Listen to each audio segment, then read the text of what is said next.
पत्रिका। नमस्कार। उद्योग पत्रिका के आज के इस अंक में आप सबका स्वागत है।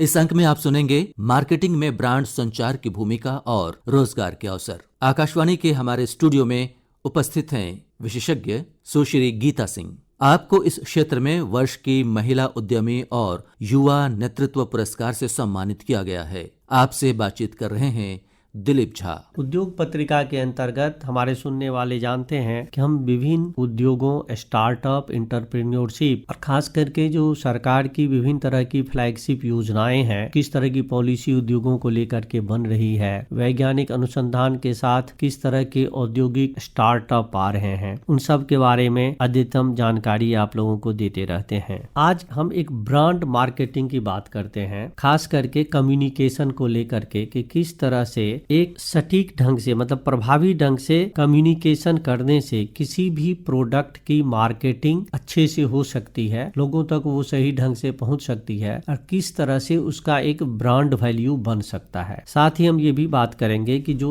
नई नई तकनीकें हैं प्रचार प्रसार उत्पादों को लेकर के, और जो कारपोरेट और सरकारी क्षेत्र में जो रोजगार के अवसर हैं, खास करके स्टार्टअप और उद्योगों को लेकर के, इसमें क्या क्या भूमिका एक ब्रांड संचार के द्वारा हो सकती है। इसके अलावा हम कुछ खेल के बारे में भी बात करेंगे, क्योंकि खेल भी एक उद्योग का रूप ले चुका है। इन सब बातों पर बात करने के लिए, जानकारी देने के लिए आज आकाशवाणी के स्टूडियो में उपस्थित हैं गीता सिंह। गीता सिंह जी, आपका आकाशवाणी के स्टूडियो में स्वागत है। धन्यवाद। आजकल जो गवर्नमेंट की बहुत सारे प्रोग्राम है, जो फ्लैगशिप प्रोग्राम है, रोजगार एक बहुत बड़ी चुनौती है। अब जो पारंपरिक रोजगार के अवसर थे वो है नहीं, लोकल स्तर पे भी रोजगार के अवसर मिल रहे हैं। जैसा कि माननीय प्रधानमंत्री जी ने वोकल फॉर लोकल का नारा दिया है कि आप रोजगार ढूंढने वाले नहीं, रोजगार देने वाले बने। ऐसी स्थिति में एक रोजगार को लेकर के और खास करके कंपनियों के जो मार्केटिंग, प्रोडक्ट की मार्केटिंग सबको लेके किस तरह की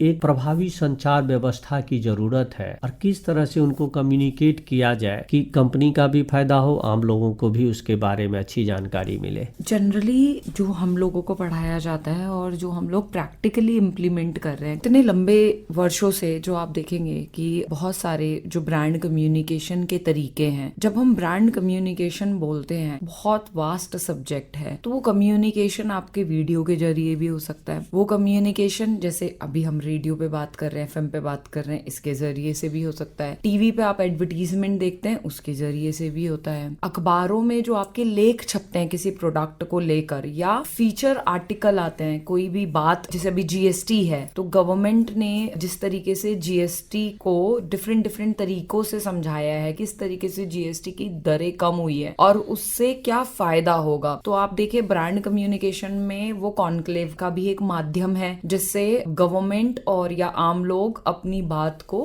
पब्लिक तक पहुंचाते हैं। दूसरा, डिजाइनिंग एक बहुत बड़ा वास्ट फील्ड है। जब हम डिजाइनिंग की बात करते हैं तो आपके छोटे छोटे, चाहे वो लीफलेट हो, पैम्पलेट हो, या आपके सोशल मीडिया में आपने देखा होगा डिफरेंट क्रिएटिव आते हैं, रील्स हैं, वो भी एक ब्रांड कम्युनिकेशन का पार्ट है। प्लस अगर आप देखोगे, जैसे टीवी एक बड़ा माध्यम है, न्यूज में आप कई सारे लोगों के बारे में आप बात सुनते हैं कि ये नया प्रोडक्ट आ गया, या एडवर्टीजमेंट देखते हैं, उसके बहुत क्रिएटिव तरीके होते हैं बताने के, कम्युनिकेट करने के लिए। जिंगल्स हैं, ये ब्रांड कम्युनिकेशन का तरीका है। तो ये फील्ड अपने आप में बहुत वास्ट हो चुका है, और जैसा कि लगभग पिछले 10 से 15 सालों में अगर हम देखें तो ये डिमांड है, ये नीड है हर ब्रांड की। छोटे से छोटा, मान लीजिए आज की तारीख में कोई एक लघु उद्योगी आता है जो पेंसिल बनाने का काम करता है, तो वो अपनी पेंसिल को कितनी क्रिएटिवली, अगर आप आज से 20 साल पहले देखें तो 2 रुपए की, 1 रुपए की पेंसिल आती थी, वो भी पेरेंट्स को बहुत महंगी लगती थी। लेकिन ब्रांड कम्युनिकेशन ने क्या मैजिक करा है कि वो उस पेंसिल को बहुत क्रिएटिव तरीके से बेच रही है, और सेम पेंसिल, क्योंकि आपने उसको इतने क्रिएटिव तरीके से, पहले तो उसका मार्केट आप कर रहे हैं, फिर आप उसके पेंसिल बोलने वाली पेंसिल आप एडवर्टीजमेंट में दिखाते हो, तो बच्चे को लगता हो अगर मैं ये पेंसिल खरीदूंगा तो मेरी भी पेंसिल लिखने के साथ बोलेगी। तो that is a power of brand communication,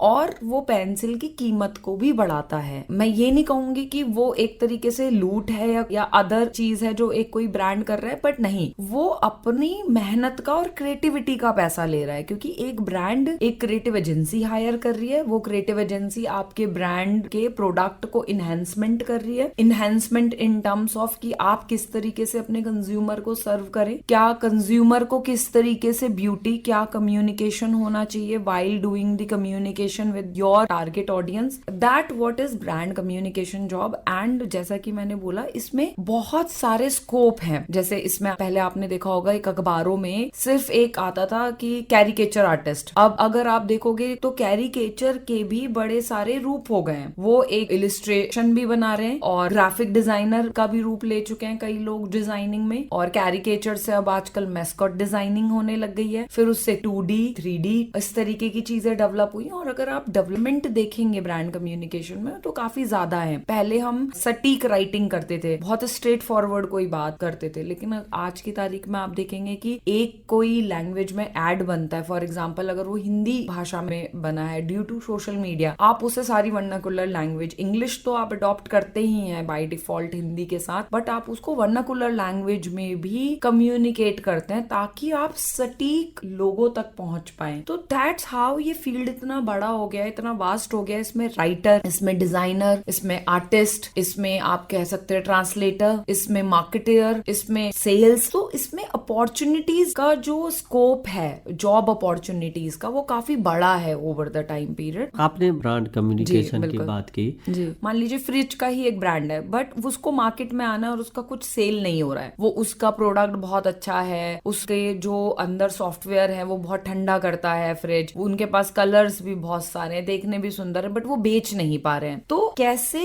उन प्रोडक्ट को भी या प्रोडक्ट कंपनीज को भी बताया जाए, सिखाया जाए, या कैसे उनके कम्युनिकेशन को लोगों तक, मतलब मान लीजिए फ्रिज के 500 ब्रांड हो सकते हैं मार्केट में या 10 ब्रांड हो सकते हैं, बट 10 के 10 की यूएसपी अलग होती है। कैसे आपकी यूएसपी लोगों तक पहुंचाई जाए, और लोगों को जरूरत तो होती ही है, but at the same time उनको ये लगे बताया कि जो उनकी कि आपको जरूरत ही के लिए खरीदना यही है। ब्रांड हाँ, ठीक रहेगा, उनके ये लिए पर्टिकुलरली ब्रांड कम्युनिकेशन का वर्क होता गीता है। सिंह जी, आपको 2025 में मैंने देखा कि आपको एक यंग लीडरशिप अवार्ड मिला है, जी साथ ही आपको women entrepreneur of the year के लिए भी सम्मानित किया गया है। जी। तो ये किस तरह के कार्य हुए हैं और ये किस तरह का अवार्ड है? बेसिकली जैसे हम लोगों का एक ना फील्ड है जिसमें हम बोलते हैं ब्रांड कम्युनिकेशन, उसके अंदर हम लोग PR, सोशल मीडिया, इवेंट्स, ये सारे काम करते हैं। तो जब भी आप कोई एक काम, मतलब बहुत सारे अवार्ड निकलते हैं और उन अवार्ड्स में आप अपने आप को नॉमिनेट करते हैं। हमारे पास लोग आते हैं, वो हमें एक मेल भेजते हैं एक तरीके का, आप नॉमिनेट करते हैं और उसमें अपने best work of the year, जैसे हमने 2025 में अभी हमने नेशनल गेम्स हुए थे उत्तराखंड में, उसका पूरा सोशल मीडिया और PR का वर्क हमारे पास था। तो वो क्योंकि उनके कुछ ऐसे कम्युनिकेशन थे सोशल मीडिया प्लेटफॉर्म में, उत्तराखंड गवर्नमेंट के साथ हमने उस कम्युनिकेशन को पूरे नेशनल और इंटरनेशनल लेवल पे प्रमोट करा था, प्रोपोगेट करा था। तो वो मिलियंस में उनकी व्यूज और रीच थी, क्योंकि डेफिनेटली स्पोर्ट्स एक ऐसा विषय भी है जो कि हर घर तक पहुंचना चाहिए, इंडस्ट्री का रूप ले ही रहा है ये अनडाउटेडली, और इसको लेना भी चाहिए। तो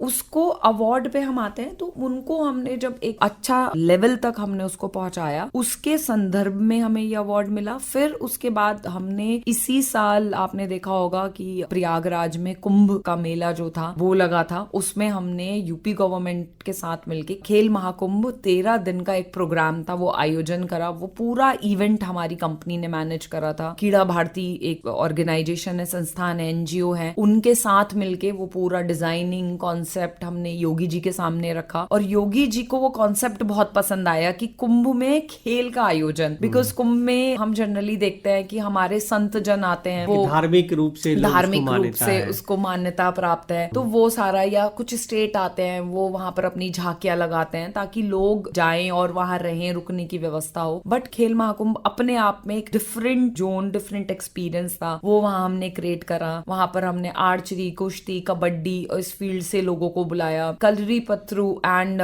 योगा का हमने डेमोन्स्ट्रेशन कराया, और फिर हमने मलखम्ब और ऐसे गेम, इंडिजीनियस गेम्स भी वहां पर चर्चाएं करी, पूरा संवाद करा, 7-8 दिन संवाद रहा। डिफरेंट प्लेयर्स आए, मैरी कॉम जी आई, बाईचुंग भूटिया आए, और दीपा मलिक जी जो first para Olympic medal winner हैं, उनको सिल्वर मेडल मिला था ओलंपिक में, वो भी हमारी कॉन्क्लेव का पार्ट था। तो हमने काफी सारी चीजों पे वहां चर्चा करी, डिस्कशन करा, और ये ये काफी डिफरेंट आइडिया था। तो उस आइडिया को भी लेकर, क्योंकि हमने योगी जी के सामने रखा था ये सारा, और उन्होंने ट्विटर पे भी हमें धन्यवाद दिया हमारी कंपनी को इस तरीके के काम को करने सफलतापूर्वक करने, क्योंकि वहां बहुत डिफिकल्ट था, इतनी डिफिकल्टीज थी वहां पर। तो वहां पर प्लेयर को लेके आना और बड़े सेलिब्रिटी प्लेयर्स को लेके आना और फिर खेलों की बात करना, खेलों की चर्चा करना, तो वो ब्रांड के हिसाब से भी हमने जो पूरा कम्युनिकेशन करा और जो पूरी ब्रांडिंग थी हमारी, जो कम्युनिकेशन था, मीडिया हाउसेस ने उसको काफी अच्छे से कवर करा। हमारे यहाँ से भी स्पोर्ट्स के कमेंट्रीज ब्रॉडकास्ट होते रहते हैं, आकाशवाणी, ऑल इंडिया रेडियो सब में होता रहता है। अभी भी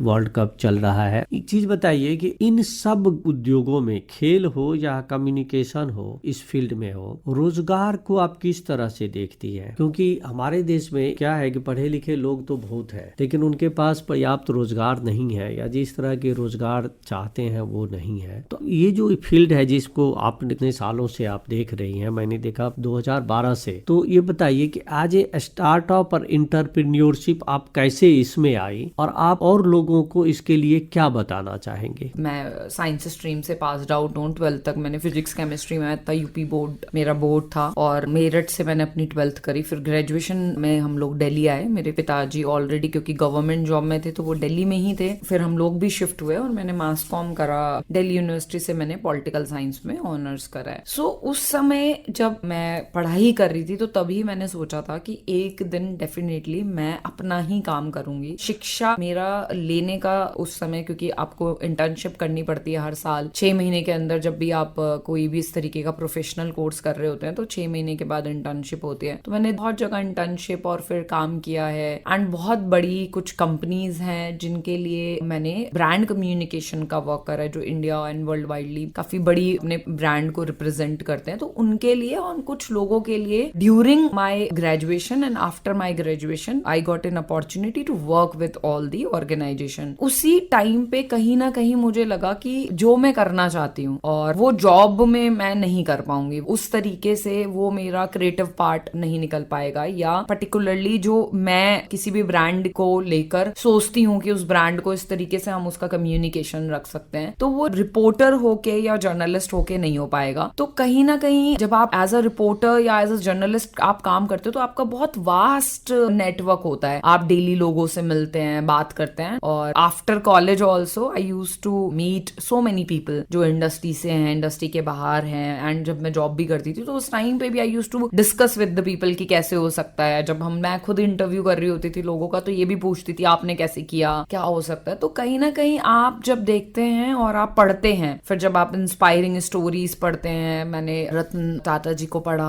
एंड इसी तरीके से इंदिरा नूई का एक बड़ा अच्छा उस समय इंटरव्यू चल रहा था, तो उस इंटरव्यू को जब मैंने देखा और भी कई सारी वुमेन्स थी जिन्होंने मुझे बहुत इंस्पायर करा उनकी लाइफ जर्नी से, तो मुझे लगा नहीं मतलब जहां से मैं आती हूँ मेरे सारे फैमिली में सारे सर्विस क्लास लोग हैं, तो मैंने उसी वक्त सोचा कि नहीं, I don't want to go into job very long, I want to become a business women. की शुरुआत आपने कैसे की, मतलब किस तरह से इसको आपने किया? जो मुख्य बात है कि जो लोग हमारे लोग प्रोग्राम सुन रहे हैं हमारे, उनको क्या मैसेज देंगे अपने? मैं यही मैसेज दूंगी कि पहले कहीं ना कहीं हमें जॉब कर लेनी चाहिए। जॉब करने से क्या होता है कि आपका एक नेटवर्क क्रिएट होता है। जब आप एक नेटवर्क क्रिएट कर पाते हो और जब आप लोगों से बात करते हो तो बहुत सारी ऐसी मिस्टेक जो आप जॉब करते हुए कर रहे होते हो और आप उस समय ग्रो हो रहे होते हो, क्योंकि आप 20, 21, 22 साल में अपनी पढ़ाई खत्म करके जॉब करते हो, आप आते हो, आप ट्रेनिंग लेते हो, इंटर्न करते हो, तो कुछ मिस्टेक जो आप बाद में करोगे आप पहले कर लो दूसरे के वहां काम करते हुए, तो वो एक आपका लर्निंग फेज हो जाता है। आप ऑलरेडी हाथ बर्न कर चुके हो अपने, तो आपको पता है कि हाथ जो बर्न हो गया उसको कैसे क्योर करे, पहले क्या लगाना है, सीधा पानी में हाथ डालना है या उसमें पहले मरहम पट्टी कैसे करना है। तो जब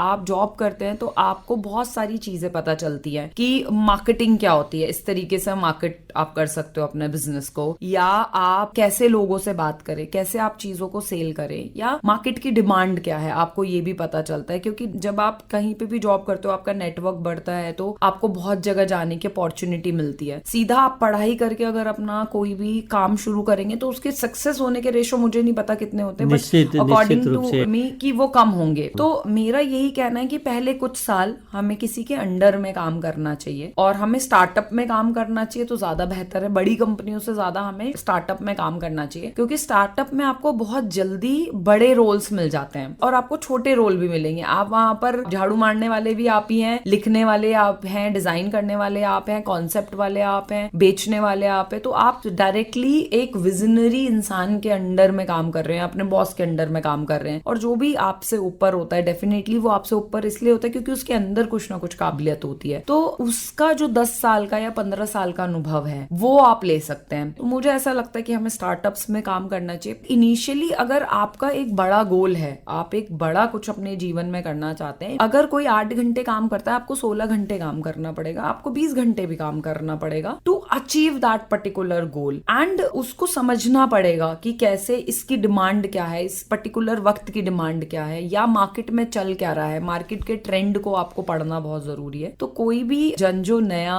कुछ भी अपना बिजनेस या कुछ भी ऐसा स्टार्ट करना चाहता है, तो मुझे लगता है उसको कुछ लोगों से जरूर बात करनी चाहिए, 20-25 लोगों से, साल 2 साल का लगभग टाइम लेना चाहिए। कुछ भी स्टार्ट करने से पहले मार्केट रिसर्च के साथ मिलो, ज्यादा से ज्यादा लोगों से बात करो, ज्यादा से ज्यादा लोगों से पढ़ो, ज्यादा से ज्यादा आप लोगों के फेलियर से सीखो, किताबें पढ़ो, उनकी गलतियों से समझो, प्लस काम करो, अपने हाथ डिफरेंट फील्ड में डालो कि ठीक है जो आपने पढ़ाई करी है उससे रिलेटेड फील्ड में आपको अंडरस्टैंड करना भी बहुत इंपॉर्टेंट है। तब आप एक डिसीजन ले, जैसे मैंने लिया। जब आप काम मांगने की पोजीशन पे जाते हैं तो बहुत अलग होता है, तो बहुत स्किल्स को आपको पॉलिश करना पड़ता है, बहुत आपको हम्बल होना पड़ता है, आपको different idea out of the box लोगों को देना पड़ता है। स्टिल वो बोलेंगे इसमें कुछ नया नहीं है, और आपको ऐसा भी हो सकता है कि एक कंपनी में या एक क्लाइंट के पास 10 बार प्रेजेंटेशन देने जाना पड़े, 10 बार आप नए आइडिया के साथ जाते हैं। बस मैं यही बोलूंगी कि मेहनत जो है वो की ऑफ सक्सेस है, और कॉन्टिन्यूअस, जैसे वो है करत करत अभ्यास तो जड़मती हो तो सुजान, रसरी आवत जात है सिल पर पड़त निशान।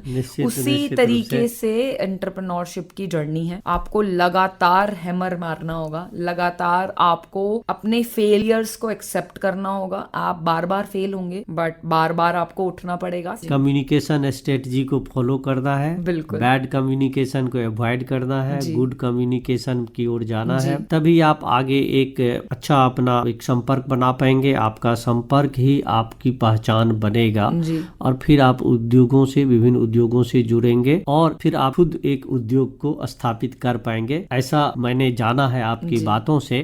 गीता सिंह जी, आपने कम्युनिकेशन के बारे में जो फोकस किया, खास करके उसके एक उद्योग में रोजगार के लिए जो उसका महत्व है, किस तरह से एक ब्रांड बन सकता है, किसी बड़ी कंपनी के लिए किस तरह की जिम्मेवारी उठाई जा सकती है, चुनौतियां भी हैं, आपने अपने अनुभव शेयर किए, हमारे सुनने वालों को प्रेरणा भरी बातें बताई। आपका बहुत बहुत धन्यवाद। Thank you so much. अभी आप ब्रांड संचार की भूमिका और रोजगार के अवसर इस विषय पर सुश्री गीता सिंह और दिलीप झा की बातचीत सुन रहे थे। और अब कुछ उद्योग जगत की बातें। आधिकारिक आंकड़ों के अनुसार कोयला, इस्पात और सीमेंट उत्पादन में विस्तार के कारण भारत के 8 प्रमुख बुनियादी ढांचा क्षेत्रों की वृद्धि अगस्त 2025 में 13 महीने के उच्च स्तर 6.3% पर पहुंच गई है। इस वित्त वर्ष के अप्रैल अगस्त के दौरान 8 बुनियादी ढांचा क्षेत्रों में 2.8% की वृद्धि हुई, जबकि पिछले वर्ष इसी अवधि में 4.6% की वृद्धि हुई थी। केंद्र सरकार ने सोमवार यानी कि 22 सितंबर 2025 को चालू वित्त वर्ष 2025-26 के दौरान प्रधानमंत्री उज्ज्वला योजना PMUY के तहत 25 लाख अतिरिक्त LPG कनेक्शन जारी करने को मंजूरी दे दी है। वितरण के इस नवीनतम चरण के परिणाम स्वरूप इस योजना के तहत अब तक वितरित कुल कनेक्शन 10 करोड़ 58 लाख हो जाएंगे। भारत ने रक्षा क्षेत्र में आत्मनिर्भरता की दिशा में अच्छी प्रगति की है, लेकिन अभी ये यात्रा जारी है। तोपखाना, बख्तरबंद वाहन, लंबी दूरी की मिसाइलें और मल्टी बैरल रॉकेट लॉन्चर जैसे कई क्षेत्रों में घरेलू उत्पादन बहुत उन्नत स्तर पर पहुंच गया है। सच्चे मायने में स्वदेशीकरण के लिए ये अहम होगा कि पूरा डिजाइन और बौद्धिक संपदा अधिकार देश में ही रहे। हालांकि कुछ अत्याधुनिक तकनीक के क्षेत्र के लिए अब भी हमें तकनीकी हस्तांतरण के लिए दूसरे देशों पर निर्भर रहना पड़ता है। सरकार की कोशिश है कि घरेलू उत्पादन को प्रोत्साहित किया जाए, लेकिन जहां जरूरी हो वहां विदेशी तकनीक का उपयोग किया जाए। और इसी के साथ उद्योग पत्रिका का ये अंक यहीं संपन्न होता है। वाचन स्वर कमल किशोर का और प्रस्तुतकर्ता थे दिलीप झा। ये कार्यक्रम आकाशवाणी दिल्ली के इंद्रप्रस्थ चैनल से प्रसारित किया गया। उद्योग पत्रिका।